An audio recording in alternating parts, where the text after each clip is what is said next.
জীবনতলায় এই যে কার্তুজের পাহাড় 190 রাউন্ড কার্তুজ কি উদ্দেশ্যে জড়ো করা হয়েছিল, কে বা কারা নিয়ে এসেছিল, প্রাথমিকভাবে কিছু কি জানা যাচ্ছে?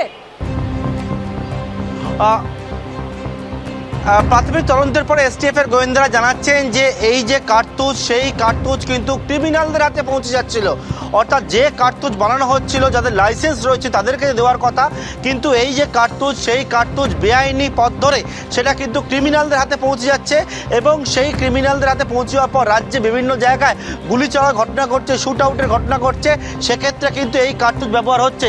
আবারও দেখাতে বলবো বিবাদীবাগ এলাকা, যে জায়গা সহকারী পার্থকে আসতে বলবো, যে জায়গায় আমরা রয়েছি, এই দোকানের কর্মী যাকে গ্রেপ্তার করা হয়েছে একজনকে, তাকে নিয়ে মোট 4 জনকে গ্রেপ্তার করে, যার মধ্যে জয়ন্ত দত্ত নদিয়া শান্তিপুরের বাসিন্দা, এই দোকানের কর্মী, তাকে গ্রেপ্তার করা হয়েছে এবং তাকে জিজ্ঞাসাবাদ করে আরও বেশ কিছু তথ্য পেয়েছে পুলিশ এবং সেই মতো কিন্তু বিবাদীবাগ চত্বরে এখন এসটিএফ এর গোয়েন্দারা তারা এসে পৌঁছেছেন। স্থানীয় থানাকে সঙ্গে নিয়ে তারা কিন্তু অপেক্ষা করে রয়েছেন এবং থেকে এই যে দোকান রয়েছে সেই দোকান তারা কিন্তু তল্লাশি করতে চান এবং এই যে দোকানের কর্মী জয়ন্ত দত্ত, এছাড়াও গ্রেপ্তার করা হয়েছে আশেক ইকবাল গাজী নামে হাসনাবাদের বাসিন্দা একজনকে, এছাড়া হাজি রশিদ মোল্লা নামে দক্ষিণ চব্বিশ পরগনা জীবনতলা বাসিন্দা একজনকে, এছাড়া আব্দুল সেলিম গাজী নামে হাসনাবাদের অপর এক বাসিন্দাকেও গ্রেপ্তার করা হয়েছে এবং শুধুমাত্র 190 রাউন্ড 7.65 mm এর কার্তুজিনা, এছাড়া ডবল ব্যারেল যে গান সেইটাও উদ্ধার হয়েছে 12 বোরের, এছাড়া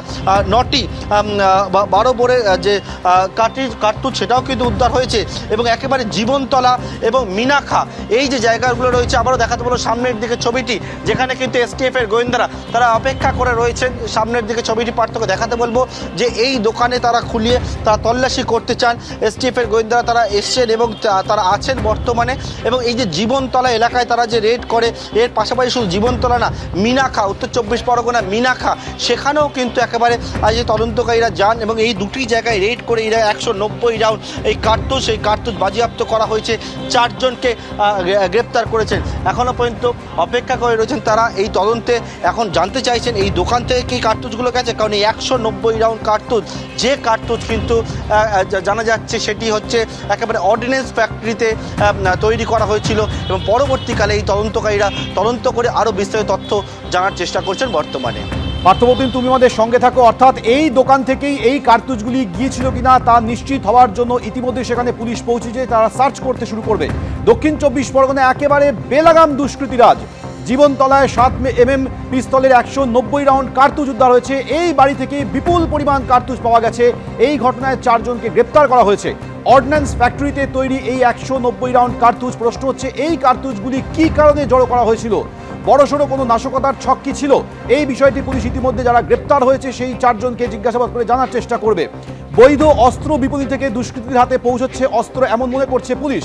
যে 4 জনকে গ্রেপ্তার করা হয়েছে এই 4 জনের মধ্যে আবার বিবাদীবাগের একটি বৈধ অস্ত্রের দোকান রয়েছে, সেই দোকানের এক কর্মী গ্রেপ্তার হয়েছে। তাহলে প্রশ্ন উঠছে, তাহলে কি যে 190 রাউন্ড কার্তুজ উদ্ধার করেছে পুলিশ, সেই কার্তুজগুলি কি বিবাদীবাগের এই বৈধ অস্ত্রের দোকান থেকে গিয়েছিল? যদি গিয়ে থাকে তাহলে কিভাবে, কোন উদ্দেশ্যে তা বিক্রি করা হয়েছিল?